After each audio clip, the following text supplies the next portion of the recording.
Halo, Assalamualaikum. Perkenalkan, nama saya Melina Kartika Putri, NIM 1832056 akan mempresentasikan tentang menanggapi risiko kecurangan di audit 2.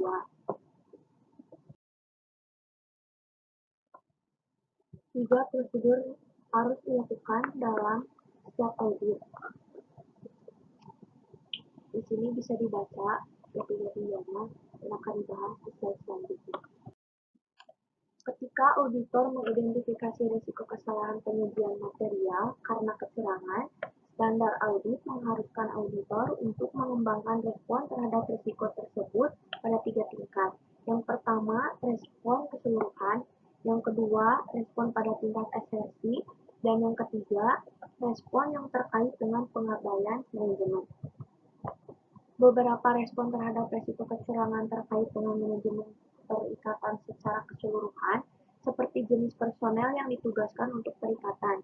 Sementara respon lain khusus untuk asersi, seperti prosedur untuk mengevaluasi waktu pencatatan transaksi pendapatan.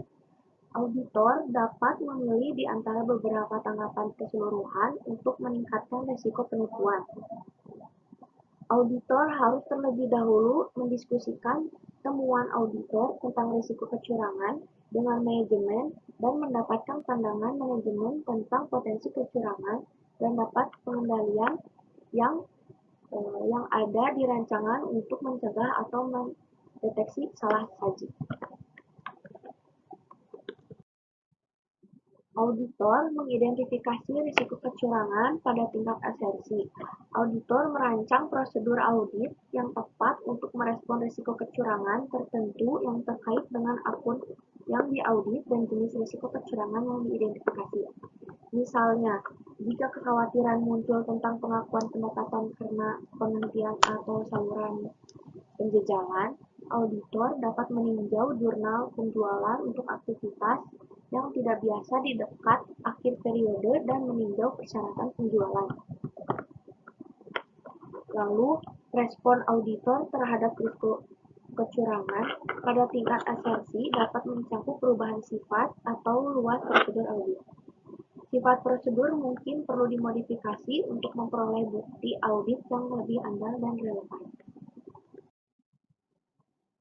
Risiko pengabaian pengendalian oleh manajemen ada di hampir semua audit.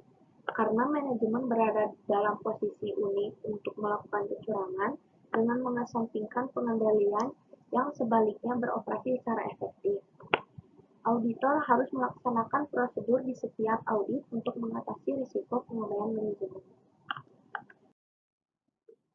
3 prosedur yang harus dilakukan dalam setiap audit. Yang pertama, memeriksa entry jurnal dan penyesuaian lainnya untuk bukti kemungkinan salah saji karena penipuan.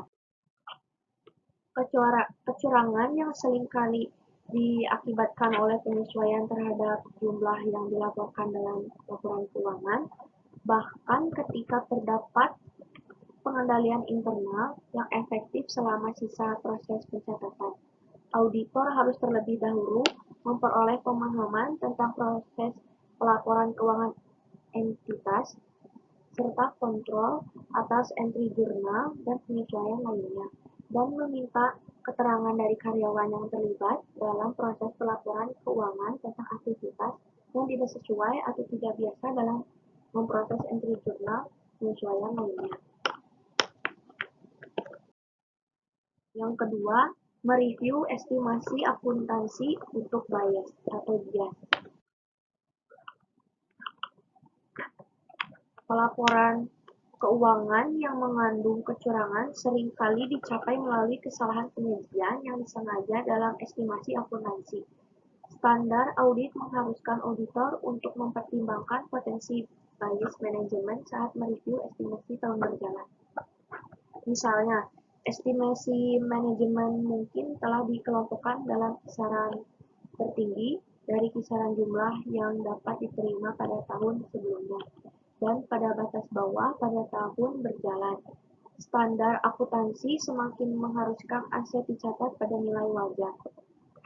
Auditor harus untuk melihat kembali estimasi tahun sebelumnya yang signifikan untuk mengidentifikasi setiap perubahan dalam proses perusahaan atau penilaian dan asumsi manajemen yang mungkin menunjukkan potensi bias. Yang ketiga, mengevaluasi alasan bisnis untuk transaksi tidak biasa yang signifikan.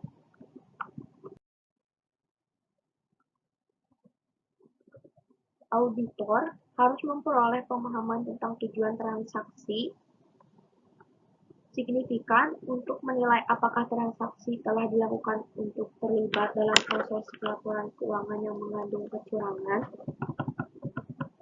Misalnya, perusahaan dapat melakukan transaksi pembiayaan untuk menghindari kewajiban pelaporan di neraca. Auditor harus menentukan apakah perlakuan akuntansi untuk setiap transaksi yang tidak biasa sesuai dengan kondisinya, dan apakah informasi tentang transaksi tersebut diungkapkan secara memadai dalam pelaporan keuangan. Penilaian auditor atas risiko kesalahan penyajian material karena kecurangan harus berlangsung selama audit dan dikoordinasikan dengan prosedur penilaian risiko auditor lainnya. Auditor harus waspada terhadap kondisi berikut saat melakukan audit.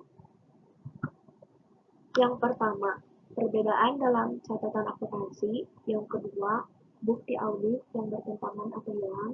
Yang ketiga, hubungan bermasalah atau tidak biasa antara auditor dan manajemen.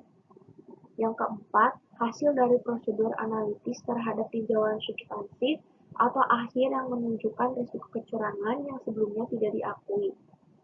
Yang kelima, tanggapan atas permintaan keterangan yang dibuat selama audit yang tidak jelas atau tidak masuk akal, atau juga yang menghasilkan bukti yang tidak sesuai dengan informasi lain. Sekian pembahasan yang bisa saya sampaikan. Terima kasih atas perhatiannya.